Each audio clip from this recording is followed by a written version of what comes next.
जय जय रघुवीर समर्थ। शुका सारिखे पूर्ण वैराग्य जाचे, वसिष्ठा परिज्ञान योगेश्वराचे, कवी वाल्मिका सारिखा मान्य ऐसा, नमस्कार माझा सद्गुरु रामदासा. श्रीराम मला वाटते अंतरी त्वा वसावे, तुझ्या दासबोधासी त्वा बोध व्हावे, अपत्या परी पाववी प्रेमग्रासा, महाराज या सद्गुरु रामदासा. जय जय रघुवीर समर्थ. श्रीकृष्ण गोविंद हरे मुरारे, हे नाथ नारायण वासुदेव, प्रद्युम्न दामोदर विश्वनाथ, मुकुंद विष्णोर्भगवन् नमस्ते. सच्चिदानन्दरूपाय विश्वोत्पत्त्यादिहेतवे, तापत्रय विनाशाय श्रीकृष्णाय वयं नमः. कृष्णाय वासुदेवाय हरये परमात्मने, प्रणतः क्लेशनाशाय गोविन्दाय नमो नमः. वसुदेवसुतं देवं कंसचाणूरमर्दनं, देवकी परमानन्दं कृष्णं वन्दे जगद्गुरुं. कृष्णकमलपत्राक्षं पुण्यश्रवणकीर्तनं, वासुदेवं जगद्योनिं नौमि नारायणं हरिं. कृष्ण कृष्णेति कृष्णेति यो मां स्मरति नित्यशः, जलं भित्त्वा यथा पद्मं संसारात् उद्धराम्यहं. कृष्णाय वासुदेवाय देवकी नन्दनाय च, नन्दगोपकुमाराय गोविन्दाय नमो नमः. नमः पङ्कजनाभाय नमः पङ्कजमालिने, नमः पङ्कजनेत्राय नमस्ते पङ्कजाङ्घ्रे. गोपाल कृष्ण भगवान की जय. जय जय रघुवीर समर्थ. श्री भगवान उवाच, ज्ञानं परमगुह्यं मे यद्विज्ञानसमन्वितं, सरहस्यं तदङ्गं च ग्रहाणगतितं मया. यावानहं यथा भावो यद्रूपगुणकर्मकः, तथैव तत्त्वविज्ञानमस्तु ते मदनुग्रहात्. अहमेवासमेवाग्रे नान्यं सदसत्परं, पश्चादहं यदेतच्च यो वशिष्येत सोऽस्म्यहम्. वृतेर्थं यत् प्रतीयेत् न प्रतीयेच्चात्मनि, तद्विद्यादात्मनो मायां यथा भासो यथा तमः. यथा महान्ति भूतानि भूतेषु चावचेष्वनो, प्रविष्टान्यप्रविष्टानि तथा तेषु न तेष्वहम्. एतावदेव जिज्ञासं तत्त्वजिज्ञासुनात्मनः, अन्वयव्यतिरेकाभ्यां यत् स्यात् सर्वत्र सर्वदा.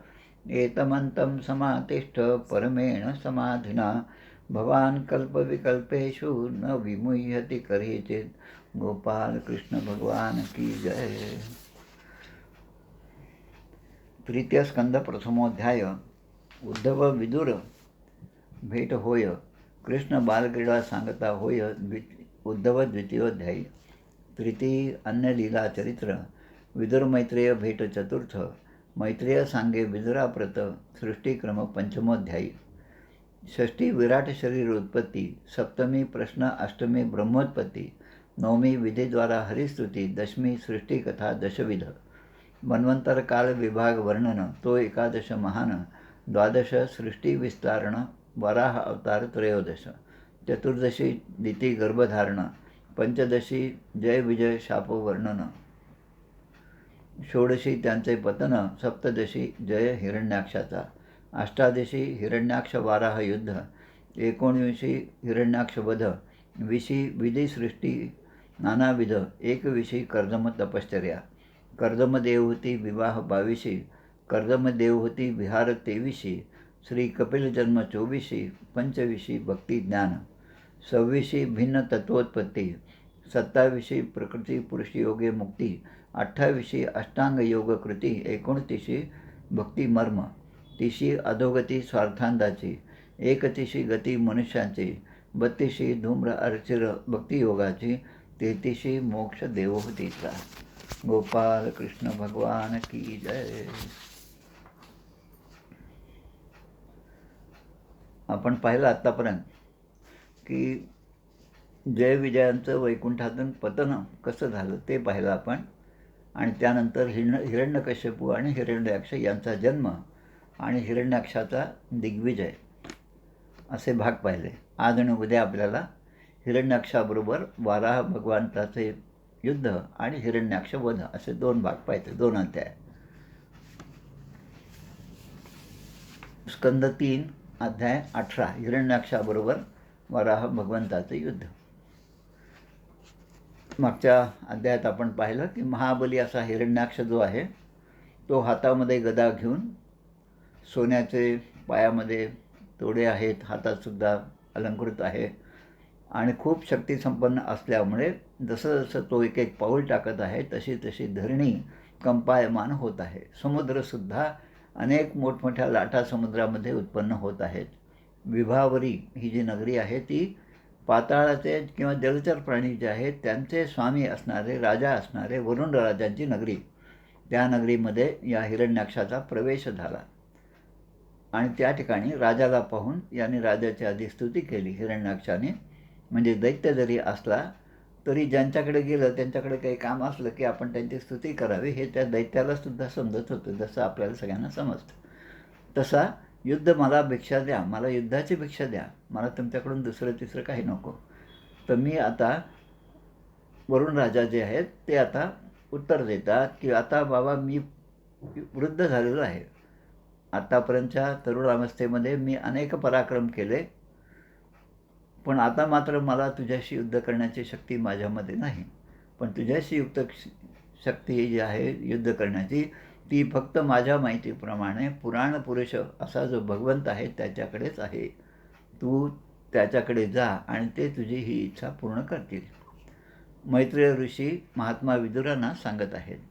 मैत्रेय उवाच तदेव माकर्ण्य जलेश भाषितं महामनास्तो विगण्य दुर्मदः हरेर्विदित्वा गतिमंग नारदात् रसातलं निर्विविशे त्वरान्वितः. तद एवं आकर्ण्यम.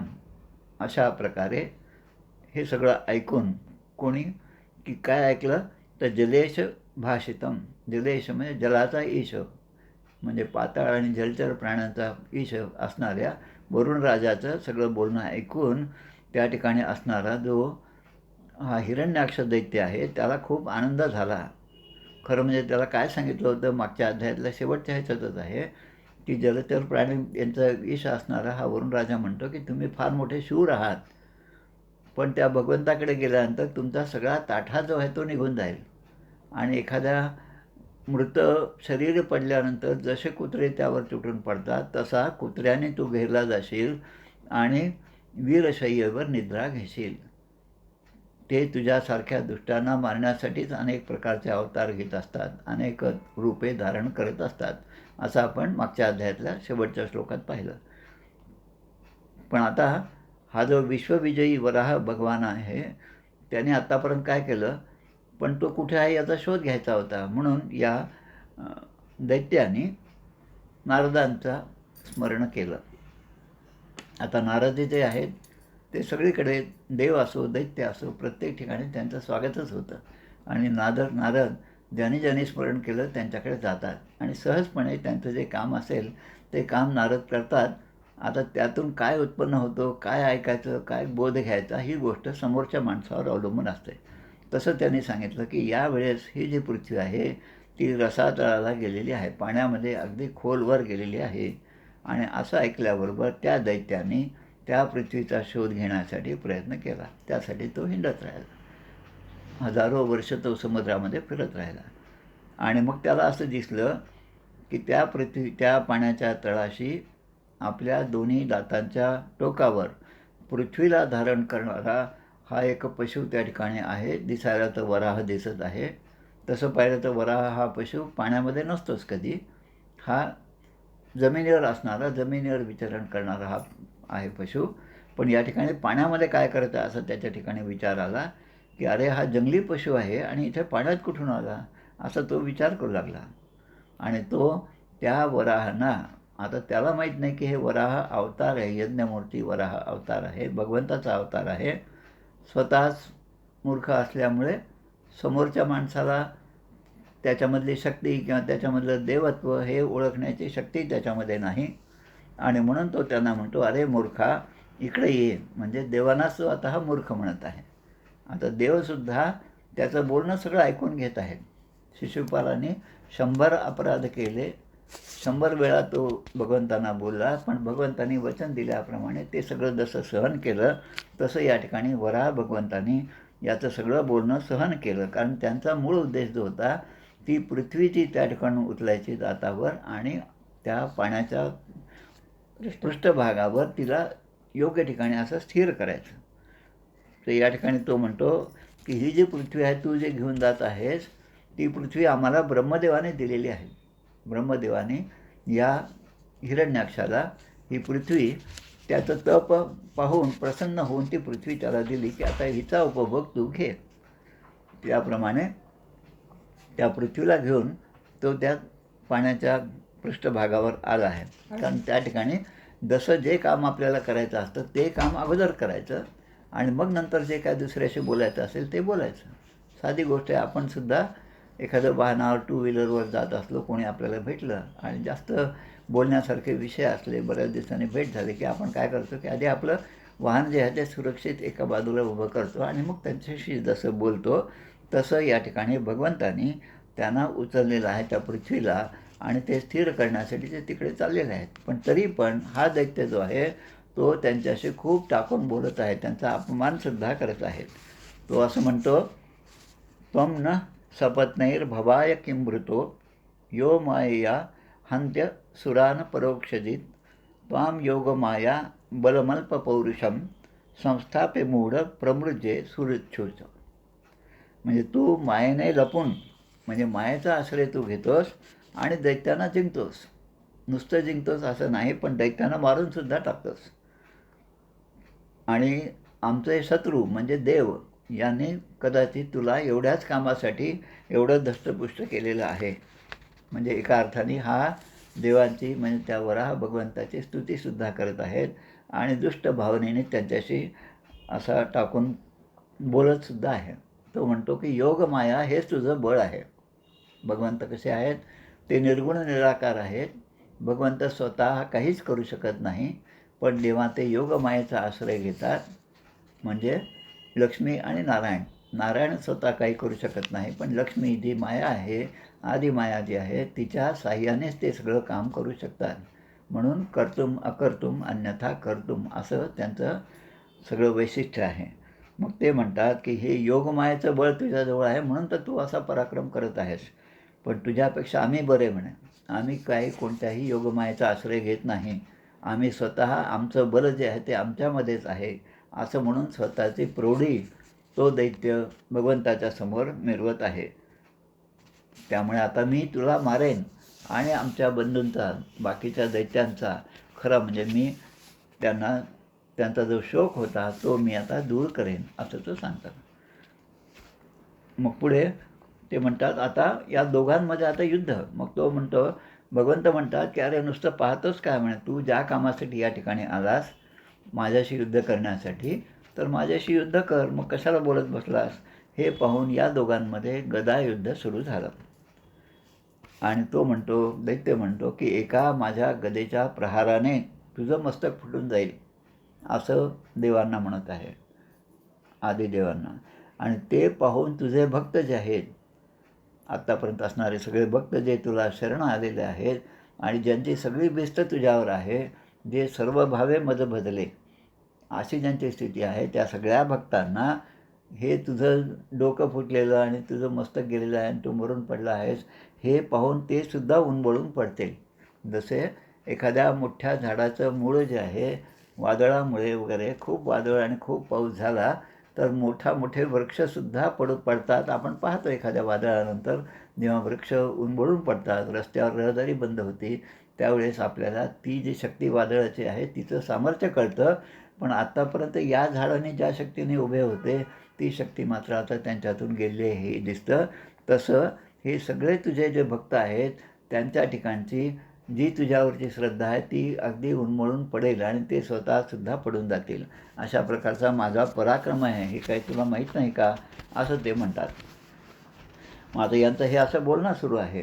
तोपर्यंत त्यांनी भगवंत पृथ्वीला घेऊन ते बाहेर पण आले आणि पाण्यावर त्यांना एका योग्य ठिकाणी स्थिरसुद्धा केलं आणि त्या पृथ्वीमध्ये आपली शक्ती जी आहे ती त्याने स्थापन केली. हिरण्याक्ष हे सगळं पाहत होता आणि त्यालासुद्धा तेवढाच राग आलेला आहे. दोघांच्या हातामध्ये गदा आहे आणि असा प्रसंग स्वतः ब्रह्मदेव पाहत आहेत. अनेक देवता त्यांच्याबरोबर आहेत आणि हे पाहून त्या देवतांना आनंद झाला की आता आपल्याला आपलं तारणहार जो आहे तो भगवंत या ठिकाणी आहे. या सुकराच्या रूपामध्ये, आदिवराहाच्या रूपामध्ये भगवंतांनी अवतार घेतलेला आहे. हे पाहून सगळ्यांना खूप आनंद झाला आणि त्यांनी या देवाची स्तुती करायला प्रारंभ केला आणि ते पुष्पवृष्टीसुद्धा करू लागले. आपण पाहतो कुठल्याही युद्धामध्ये दोन्हीकडनं, जसं साधं क्रिकेटची मॅच असेल तर इंग्लंड पाकिस्तान असो कुठलंही असो, आपलं भारताचं जे आपल्या बाजूचे जे सगळे लोक आहेत, प्रेक्षक आहेत ते, आणि दुसऱ्या बाजूचे जे प्रेक्षक आहेत ते ज्याची सरशी झाली त्याच्या नावाने लगेच ते टाळ्या वाजवून त्याचं स्वागत करतात, त्याला आपलं प्रोत्साहन देतात. तसंच या ठिकाणी झालेलं आहे आणि ते होत असताना भगवंतांनी मात्र जास्त त्याकडे लक्ष दिलं नाही, कारण त्यांचा मूळ उद्देश ते पृथ्वी त्या ठिकाणी स्थापन करण्याचे, म्हणून ते काम आधी त्याने केलं. आणि मग ते म्हणतात की सत्यम वयं भो वनगोचरा मृगा युष्मत् विधान मृगये ग्रामसिंहान न मृत्युपाशयी प्रतिमुक्तस्य वीरा वित्कथनं तव गृह्णन् भद्रः.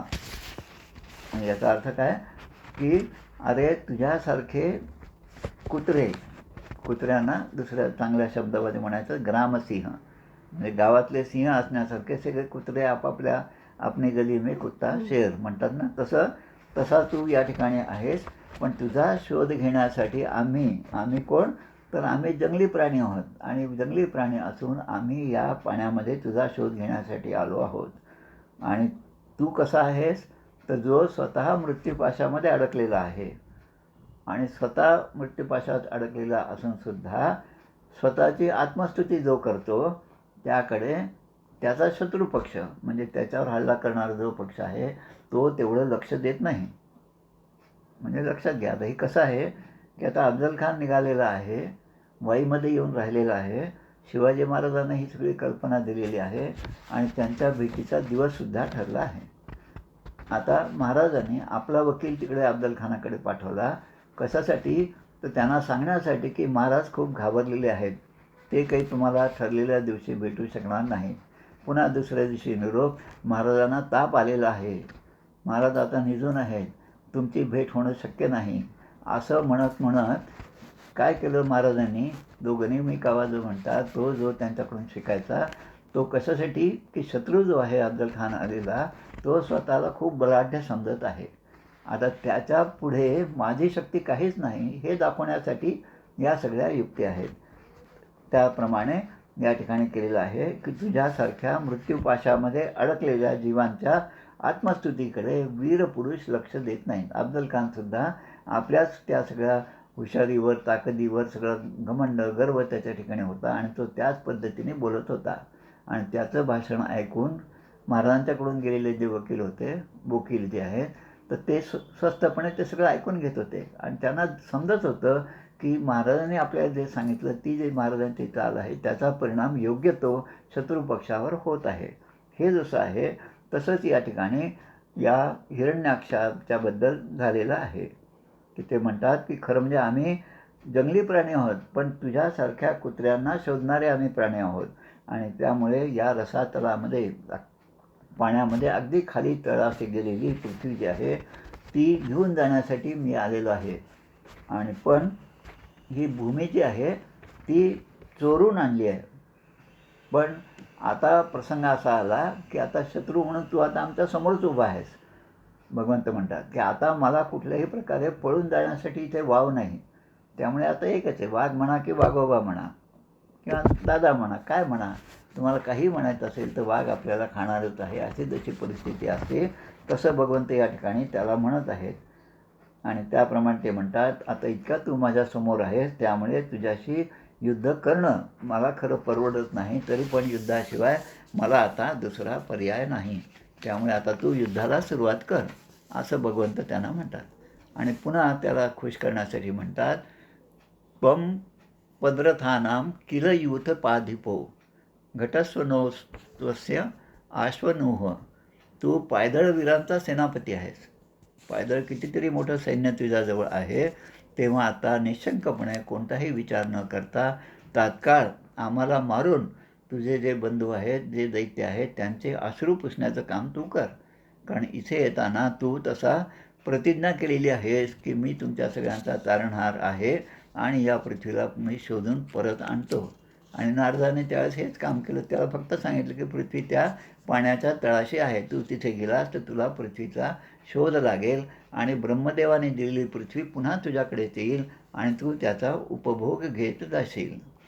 तेव्हा मैत्रेय असं म्हणतात, जेव्हा क्रोधाने भगवंताने त्या दैत्याचा अशा प्रकारे उपहास केला आणि तिरस्कार केला, तेव्हा पकडून खेळ करणाऱ्या सापाप्रमाणे तो क्रोधाने जळफळू लागला.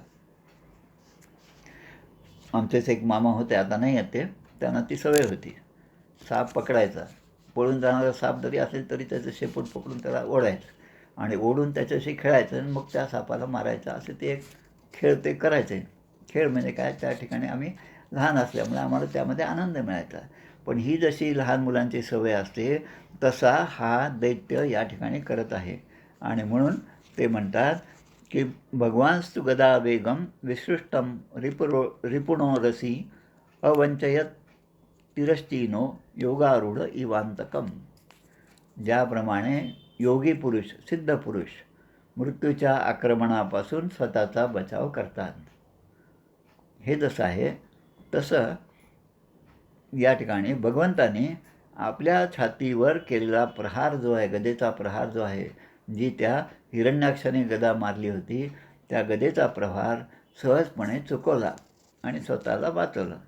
आता हे पाहून क्रोधाने दात आणि ओठ खात त्याने आपली गदा पुन्हा तो फिरवायला सुरुवात केली आणि आता पुन्हा तो मारणार. तेव्हा रागाने लाल होऊन भगवंत त्याच्यावर धावून गेले. आता भगवंताने काय केलं की आपल्या गदेने त्याच्या भुवईवर म्हणजे डोळ्याच्या वर असा प्रहार केला, पण तो प्रहार मात्र त्या हिरण्याक्षाने पुन्हा चुकवला. आता खरं म्हणजे 3-4 अध्यायापूर्वी या दोघांचं युद्ध झालं आणि त्यामध्ये हिरण्याक्ष मारला गेला होता. ही गोष्ट मैत्रेय ऋषींनी जशी ऐकली तशी विदुरानं सांगितली होती. पण विदुरांचं त्यामध्ये समाधान झालं नाही आणि ते म्हणतात की मला हीच कथा अधिक विस्ताराने सांगावी, म्हणून या ठिकाणी पुन्हा 2-3-4 अध्याय जवळपास याच पराक्रमाचे पुन्हा पुन्हा वर्णन केलेले आहे. कारण भगवंताच्या लीलेचं वर्णन करणं आणि त्यातून आनंद घेणं हे भक्ताचं परमश्रेय आहे. त्याला भक्ताला खरा आनंद त्यामध्येच आहे की दैत्यांचा नाश आमचे देव कसे करतात हे ऐकण्यामध्ये आणि परित्राणाय साधूनां विनाशाय च दुष्कृतां असे जे अवतार आहेत त्या अवतारांचे चरित्र ऐकण्यामध्ये भक्तांना सगळ्यात जास्त आनंद मिळत असतो. म्हणून विदुराने विचारल्यामुळे मैत्रेय ऋषी ही गोष्ट पुन्हा त्यांना विस्ताराने सांगत आहेत. तेव्हा ते म्हणतात की श्रीहरी आणि हिरण्याक्ष म्हणजे देव आणि हिरण्याक्ष दैत्य या दोघांमध्ये आता चांगल्या प्रकारचं युद्ध सुरू झालं. अत्यंत क्रुद्ध होऊन दोघे ते गदायुद्ध खेळत होते आणि जवळपास त्या दोघांमध्ये स्पर्धाच लागली होती. आता दोघांच्या शरीरावर सुद्धा घाव झाले होते आणि त्या घावामधून येणाऱ्या रक्ताच्या वासाने दोघांमधलं जे शौर्य होतं ते अधिक प्रगट होत होतं आणि म्हणून वेगवेगळे पवित्र घेत ते दोघे युद्ध करत होते. तेव्हा हिरण्याक्ष आणि मायेने वराह रूप धारण करणारे भगवंत हे पृथ्वीसाठी, त्या पृथ्वीला मिळवण्यासाठी हे युद्ध करत होते. या ठिकाणी श्लोक दिला आहे तो असं ते सांगतात की ज्याप्रमाणे एखाद्या गायीसाठी म्हणून 2 वळू भांडत असतात, सिनेमामध्ये आपण पाहतो, एक मुख्य पात्र असतं, हिरो असतो, दुसरा एक विलन असतो. या दोघांमध्ये जसं युद्ध होतं, जशी मारामारी होती, त्याचप्रमाणे या ठिकाणी युद्ध सुरू आहे. आणि हे युद्ध होत असताना त्या ठिकाणी हे युद्ध पाहण्यासाठी आनंदाने सगळ्या देवदेवता त्या ठिकाणी आल्या आणि प्रत्यक्ष आपले ब्रह्मदेवसुद्धा त्या ठिकाणी आले. कारण ब्रह्मदेवांना आधीपासूनच ती काळजी होती की याचा जन्म झाल्यापासून अनेक प्रकारचे उत्पात होऊ लागलेले आहेत आणि म्हणून भगवंता या सगळ्या उत्पादापासून आम्हाला तुम्ही सोडवा. आमचं जे नित्य अनेक कर्म आहे ते चांगल्या प्रकारे व्हावं अशी आमची इच्छा आहे आणि तुमच्याशिवाय दुसरा कोण आहे. म्हणून हजारो ऋषींबरोबर आलेले ते ब्रह्मदेव त्या ठिकाणी म्हणतात. पण ते आले खरं म्हणजे त्यांना ब्रह्मदेवाने सांगितलं म्हणून ते त्या ठिकाणी आले अवतार घेऊन. पण या ठिकाणी ते जे युद्ध सुरू आहे ते पाहून यांना असं वाटतं की आपला देव जो आहे तो सुद्धा काही बाबतीत कमी पडतो की काय. कारण हा दैत्य जो आहे तो मोठा शूर असा आहे आणि त्याच्या ठिकाणी भयाचं नावसुद्धा नाही. म्हणजे आत्तापर्यंत युद्धामध्ये हा हिरण्याक्ष थोडासुद्धा घाबरलेला नाही आणि भगवंत त्याच्याशी तोंड देण्यासाठी समर्थ आहेत की नाही अशी शंका पण निर्माण झाली. म्हणून त्यांचा पराक्रम मोडून काढणं हे फार मोठं कठीण काम आहे असं त्यांना दिसायला लागलं आणि त्यामुळे ब्रह्मदेवानी या ठिकाणी पुन्हा भगवंताची स्तुती सुरू केली. त्यामध्ये म्हणतात ब्रह्मोवाच एषते देवदेवानां आंघ्रिमूलम उपेयुषां विप्राणां सौरभेयीणां भूतानां अप्य नागसां. म्हणजे माझ्याकडून याने वर मिळाला हे खरं आहे. कारण देवता ज्या आहेत त्यांचं स्मरण करून जो त्या देवतांचा जप करेल आणि त्यांच्यावर देवता संतुष्ट झाल्या म्हणजे सगळ्याच देवता आपल्या भक्तांना वर देण्यासाठी आसुसलेले असतात आणि त्याचा भाव पाहून देव त्यांना वर देतात. पण देवाने दिलेला वर हा भक्तांनी मागितल्याप्रमाणे तो वर ते देतात, एवढी गोष्ट खरी आहे. पण ते वर देताना त्या भक्ताच्या प्रेमात पडूनच ते तसा वर देतात. पण त्याचा परिणाम काय होईल याकडे त्या देवतांचं म्हणजे वर देणाऱ्या देवतांचं लक्ष नसतं की पुढे काय होईल इकडे त्यांचं लक्ष नसतं. आणि म्हणून आदिनारायण जे आहेत, प्रत्यक्ष भगवंत जे आहेत, जे म्हणजे आपल्यासाठी भगवान श्रीकृष्ण आहेत, भगवान राम आहेत, हे जे आहेत ते म्हणतात की देवांनो तुम्ही तुमच्या तऱ्हेने त्यांना वर दिला हे खरं आहे. पण आता त्यातून निभावणं आणि पुन्हा त्यांचा नाश करणं ही मात्र आता जबाबदारी माझ्यावर येऊन पडलेली आहे आणि त्याप्रमाणे मला काही ना काही करावंच लागेल. आणि म्हणून ते म्हणतात की यावेळी तुमच्या चरणाशी म्हणजे देवांना म्हणतात की भगवंता तुमच्या चरणाशी जे लीन झालेले आहेत, तुमच्या चरणाशी जे शरण आलेले आहेत, ते ब्राह्मण असो, गायी असो किंवा निरपराध जीव असो, त्या सगळ्यांसाठी आपल्यावर त्यांचा विश्वास असल्यामुळे आणि त्यांना मोठी हानी आत्तापर्यंत या दैत्याने पोचवलेली आहे. तो खूप सगळ्यांना दुःख देणारा आहे आणि भयप्रद असा आहे. याच्या तोडीचा दुसरा योद्धा नाही असा त्याचा पराक्रम आम्ही आधीच पाहिला आहे. आणि म्हणून हा जो महाशत्रू आहे त्याच्याबरोबर युद्ध करून तुम्ही त्याला मारून टाका आणि त्याशिवाय तुम्ही त्याच्याशी नुसतं खेळत बसू नका म्हणजे या युद्धामध्ये गदा युद्धामध्ये जो वेळ जात आहे तो सुद्धा वेळ दवडू नका.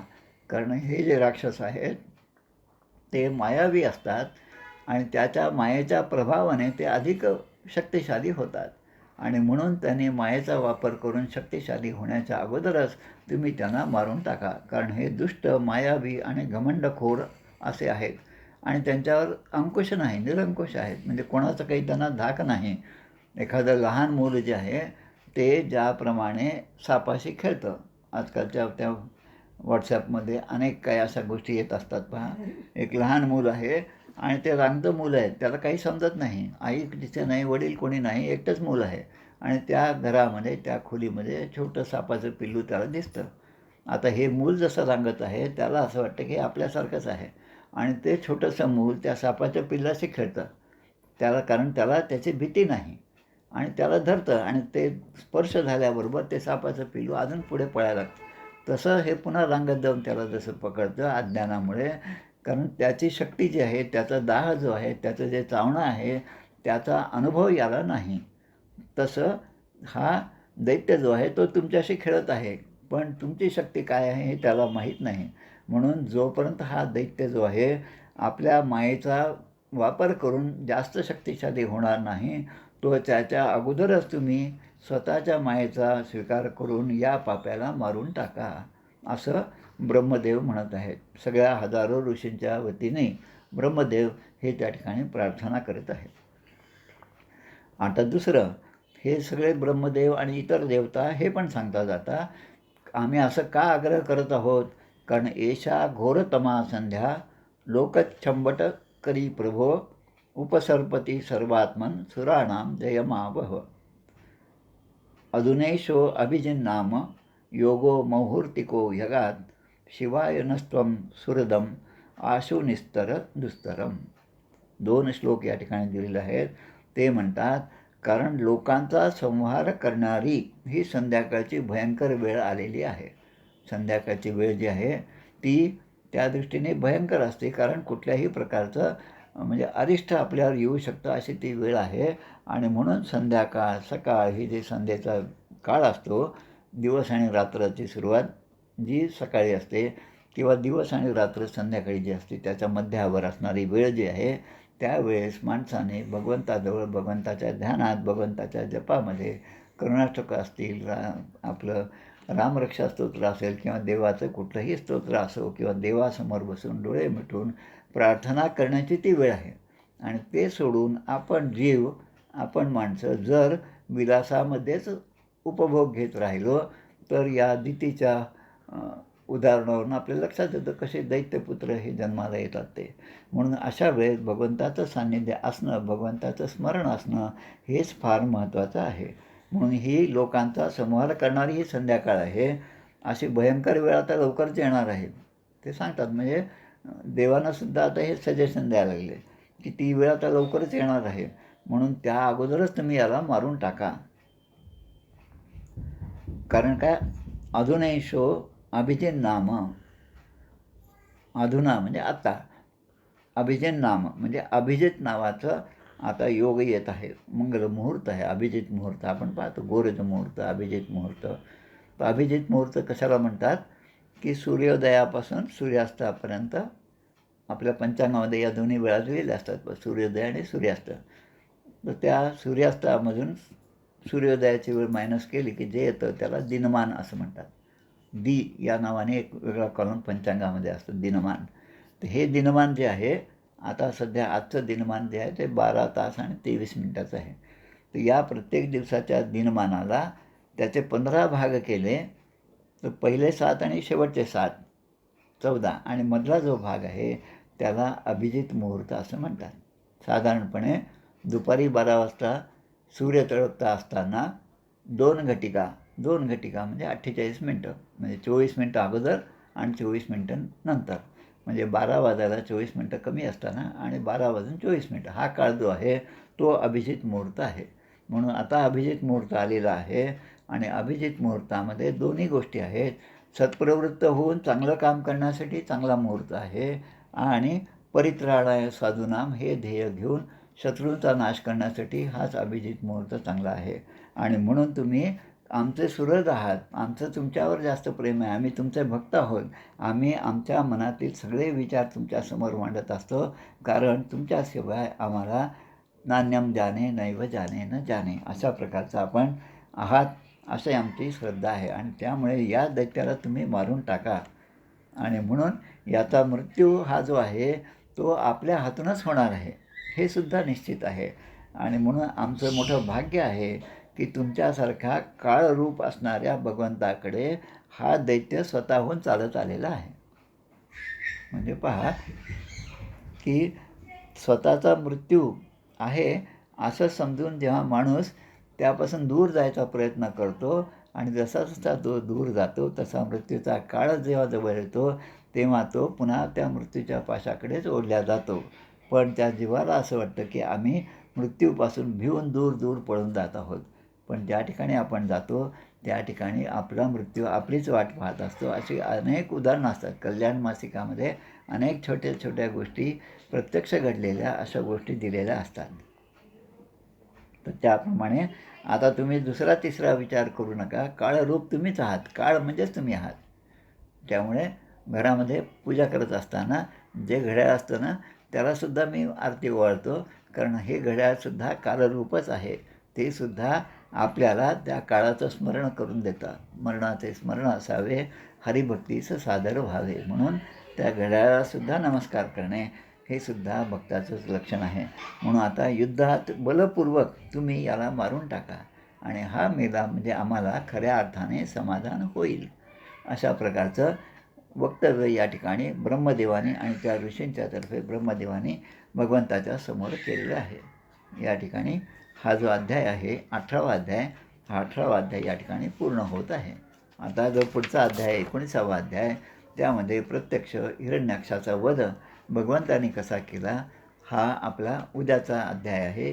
19वा अध्याय, 3ऱ्या स्कंदामधला 18वा अध्याय याप्रमाणे आज आपण पूर्ण केलेला आहे. आता खरं म्हणजे 7 दिवसाचं जेव्हा भागवत सप्ताह असतो त्यामध्ये नियम ठरलेले आहेत की पहिल्या दिवशी काय सांगायचं, दुसऱ्या दिवशी कुठपर्यंत कथा आली पाहिजे, तिसऱ्या दिवशी कुठपर्यंत आली पाहिजे, अगदी नियम आहेत. आता जो आपल्याला अजून 2-3 अध्यायानंतर येणार आहे कपिल महामुनींचा जन्म, की हा भागवताचा पहिला दिवस त्या ठिकाणी संपला पाहिजे. आणि त्या दृष्टीने पुराण काळापासून सकाळपासून सुरू झालेली भागवताची कथा जी आहे ती सूर्योदयापासून सुरू झालेली अपराह्नकाळी 12-1 वाजेपर्यंत ती चालत असते. मध्ये थोडं विश्रांती आणि प्रसाद भोजन झालं की पुन्हा ती कथा सुरू होती आणि संध्याकाळपर्यंत ती कथा चालते, असा तो नियम आहे. पण आता तो नियम बाजूला ठेवून अनेक वेळा बऱ्याचदा 2 ते 4, 4 ते 6 असे प्रकारे भागवताच्या कथा जेव्हा होतात तेव्हा त्या कथेमध्ये महत्त्वाच्या कथा त्या सांगितल्या जातात. पण आता आपल्याला असं कुठलं बंधन नाही, कारण एक अभ्यास म्हणून आपण या भागवताकडे पाहत आहोत आणि त्यामुळे आपण हळूहळू एक एक अध्याय घेत त्या भागवतातल्या प्रत्येक कथा ज्या आहेत, प्रत्येक श्लोक जे आहे त्याचा विस्ताराने विचार करीत आहोत. इतर भागवतांच्या श्रवणाने या गोष्टी घडत नाहीत, कारण त्यामध्ये ते सारांशाने सांगितलेलं असतं. पण तरी पण त्यांचं महत्त्व तेवढंच आहे. आपल्याच कथेचं महत्त्व असं नाही म्हणायचं, पण त्या सगळ्यांनी केलेली साधना आणि त्यांचं निरूपण जे आहे ते श्रेष्ठच आहे. कारण या अनेक भागवताच्या कथेमधूनच भक्तांच्या ठिकाणी भक्तीचा उदय होत असतो.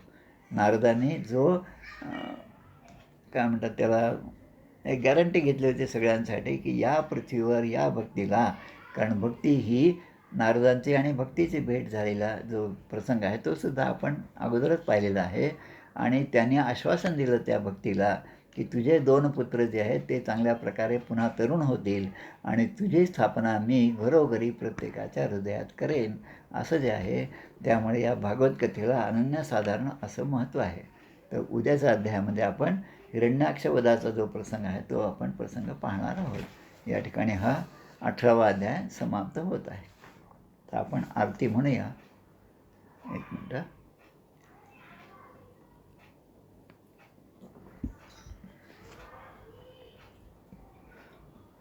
जय हो जय श्री भागवता, आरती करी तुझ भगवंता. जय हो जय श्री भागवता, आरती करी तुझ भगवंता. श्री शुकमुनीने परम भक्तीने नाना परीने गायले जा हरिचरिता. आरती करी तुझ भगवंता. वेद तरुचे मधुर फळ, स्वादुरसे जे सोज्वळ. आत्मा राम मुनी अचळ, सेवुनी करीती जन सफळ. महापर्वणी आली अवनी, की अगहरिणी भवजल तरणी. ती पतिता आरती करी तुझ भगवंता. येथे व्यासांची वाणी, सार्थक हरिगुण गावोनी. शास्त्र पुराणी मुकुटमणी, परम प्रेमामृत जननी. सहज सेविता भाविक भक्ता, उदारदाता मोक्ष तत्वता देहाता. आरती करी तुझ भगवंता. गमते जणू मानस तीर्थ, 12 सोपाने युक्त. निर्मल भक्ती जले भरित, विहरे हरिहंस चितेथ. श्लोक सुकुमले संत अलिकुले, सेवुनी रमले भान विसरले रस पिता, आरती करी तुझ भगवंता. अपार महिमा ग्रंथाचा, वदवे ना कोणासाचा. मेवा कविवर संताचा, प्राणची कीर्तनकाराचा. जणुबोधाचा स्वयंप्रभेचा, द्वादश कळीचा रवी अंतरीचा. तमहरता, आरती करी तुझ भगवंता. ग्रंथ नव्हे हा श्रीकृष्ण, गीते वेधी मन पूर्ण. अनन्य होता या शरण, खचित टळे जन्म मरण. त्रिताप जाती चिरये शांती, नाथ हि वदती रामपदी ठेवी माथा. आरती करी तुझ भगवंता. जय हो जय श्री भागवता, आरती करी तुझ भगवंता. गोपाल कृष्ण भगवान की जय. जय जय रघुवीर समर्थ.